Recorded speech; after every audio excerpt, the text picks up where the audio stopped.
E estamos de volta com a nossa convidada, a artista Brígida Campbell, falando sobre intervenções urbanas. Uma outra coisa que eu gostei muito do trabalho de vocês é, digamos, uma campanha, se é que a gente pode chamar assim, que é o Perca Tempo, que é o oposto do que o capitalismo fala, né? Time is money, né? Assim, aquela coisa horrorosa que eu acho. Então, vamos só relembrar algumas palavras de ordem, entre aspas, né? Que são palavras poéticas.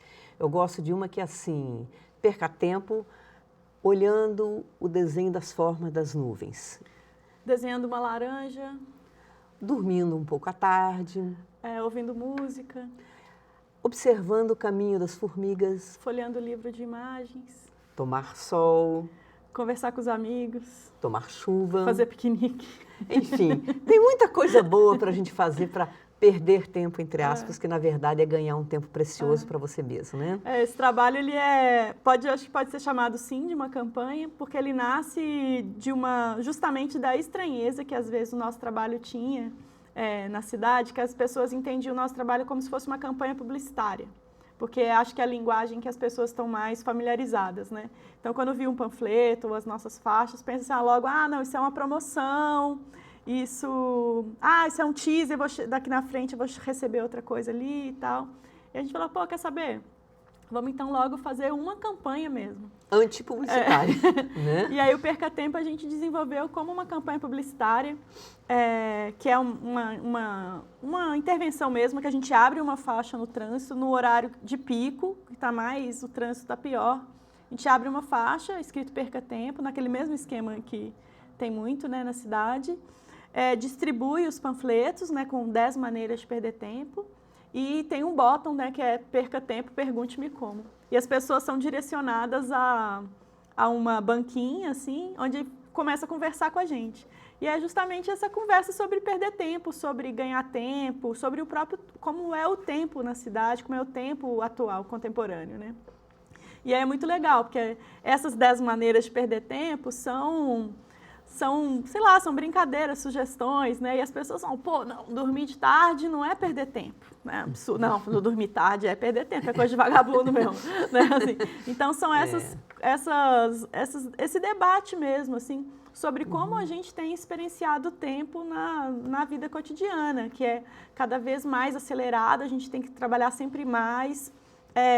O capitalismo atual, ele fez uma fusão entre vida e trabalho muito radical.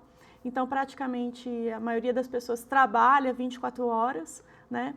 Tem um trabalho invisível que a gente não se dá conta, mas é trabalho. Por exemplo, o trabalho nas redes sociais, cada like, cada compartilhamento, cada foto que você posta é um valor, né? Só que não é você que recebe, no caso, a empresa, né? O Facebook, o Instagram, o que seja, né? Então, essa fusão do trabalho com a vida é um pouco o que a gente quer falar nesse trabalho, nessa campanha, né, do Perca Tempo, né?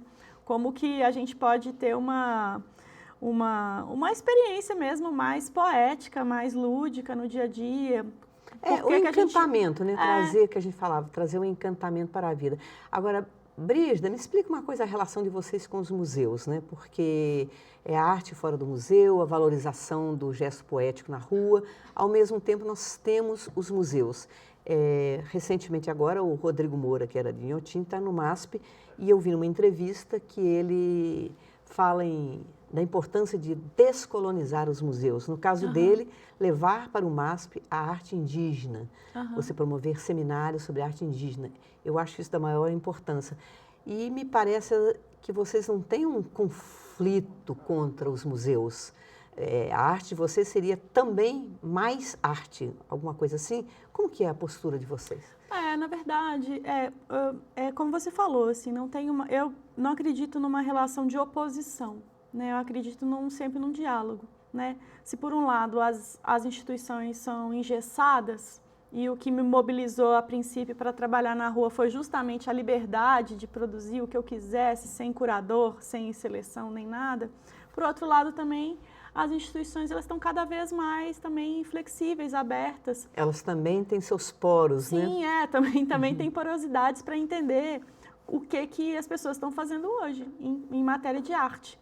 E nem toda arte contemporânea, ela encaixa num quadro, ou sei lá, numa instalação. Tem coisas que são situações, momentos, e aí é sempre um diálogo de transformar, às vezes, essas ações mais, vamos dizer assim, não institucionais, não feitas para o espaço da galeria, mas tentar fazer essa tradução, assim. Eu acho que eu acredito que as instituições, elas têm um papel muito importante mesmo, assim, que é educativo, que é de formação cultural. Que é preservação de memória, né? Memória artística, né? Tem um papel, então eu acredito nesse diálogo, assim. Eu acho que para o artista também não dá para se prender só nisso, porque é também um espaço que tem ali suas regras. Eu acho mais problemático é o mercado, não é o museu, sabe? Não, mas aí o mercado a gente vai ter que fazer outro programa. O mercado é complicado, porque eu vi um dia desse um curador falando, o mercado está acabando com os museus, porque ele está inviabilizando, as obras estão ficando tão caras que os museus não estão conseguindo mais comprar obras. O mercado é um espaço que eu não entendo muito bem, não, porque tem regras próprias, é um espaço bem hermético, assim, de produção, assim. Mas porque eu acho que tem o sistema e o mercado paralelo ali, né? Mas tem muita coisa que está no sistema da arte, mas que também não está necessariamente no mercado, né? Óbvio que as coisas se conversam ali, mas são sistemas também paralelos, né? E eu acho que os museus cada vez mais estão abertos mesmo a entender essas ações contemporâneas também, que tem outros formatos, né? A gente tem visto isso, assim. E muitas obras, essas obras que a gente está falando aqui, obras na cidade, obras participativas, elas não têm, às vezes, elas são efêmeras, né? Elas acabam ali naquele momento. E também os registros são formas de fazer aquilo perpetuar no tempo, por mais tempo, né? Assim, fazer com que outras pessoas também entrem em contato com aquela obra, assim, né? E aí as exposições são espaços legais para isso também, né? Fazer como que aquela ação ali sobreviva no tempo, né? Como hoje a gente tem contato com obras, sei lá, dos anos 60, dos anos 30, que a gente não viu, nunca estaria lá naquele espaço, mas a gente vê através dos registros, né? E isso colabora para a formação cultural de hoje, né? Então, agora, acho que é interessante, eu estava pensando aqui, né, enquanto você está falando, pensando assim, a gente fica, né, em busca dessa definição do que é arte, o que é arte, e me ocorreu assim, talvez a melhor definição de arte que eu conheço, pelo menos, é do Hegel. A arte é o domingo do mundo. Que é legal. bonito isso, né? Legal. É o domingo do mundo, porque o que é o domingo, né? É o dia do descanso, do lazer, da pausa no mundo do trabalho, né? Então, que assim, ótimo. eu gosto dessa frase do Hegel. Sabia. Né? Que legal. Mas, enfim, agora vamos falar só um pouquinho dos seus livros também, que são 3, né? Este aqui é Exercício para a Liberdade. Esse é de quando? 2015. 2015. Esse me pareceu mais estritamente político. Esse foi um trabalho, nossa, pode demorar horas para falar sobre ele, mas foi um trabalho coletivo desenvolvido aqui em Belo Horizonte com um grupo de pessoas para discutir 3 temas: a privatização da vida, a colonização do pensamento e o poder da multidão. Então, é o mais exato mesmo. Nós temos este aqui, você intervalo... Intervalo, respiro e pequenos deslocamentos. Esse livro, ele traz várias ações do Poro, né, e textos que a gente convidou pessoas para escrever sobre os nossos trabalhos. Nossa, eu adorei alguns textos. Vou citar apenas um de memória, assim, que é do André Brasil. Gostei muito. Muito bom. Não é?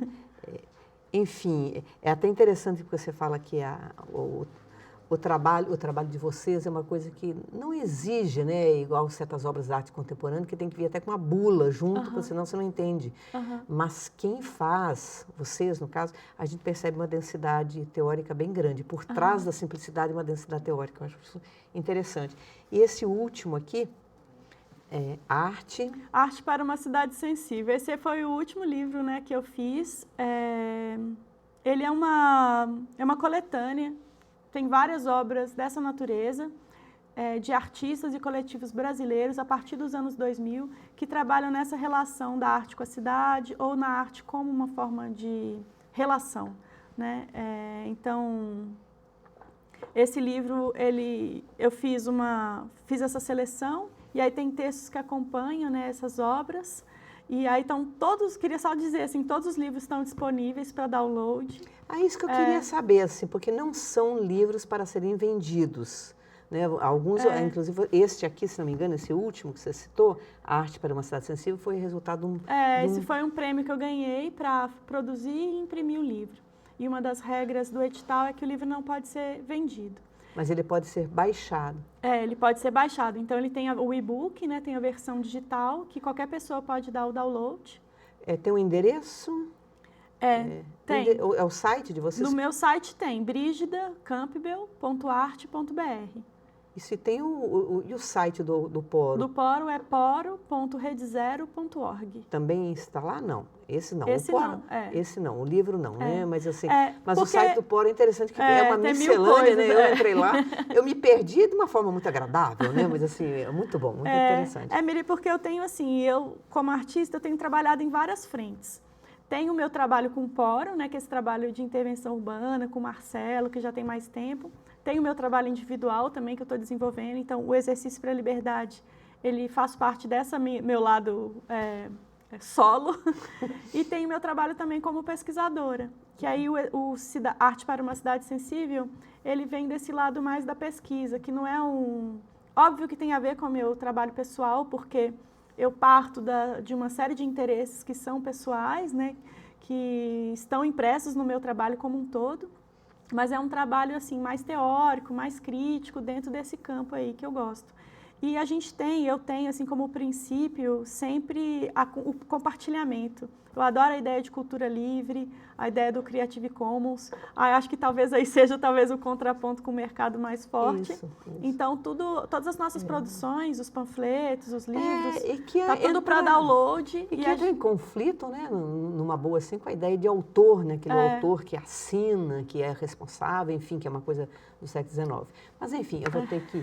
É pouco tempo, né? Foi muito corrido. A gente pensa que meia hora é muita coisa, mas não é, né? Eu queria muito agradecer sua obrigada, participação. Eu agradeço muito. E muito dizer uma coisa convite. interessante, eu não só aprendi muito com as coisas que eu li com você, eu acho que lendo essas coisas são aqueles momentos mágicos que a gente se sente assim transformada. Isso é muito bom. Eu queria te agradecer por isso. Eu também, viu?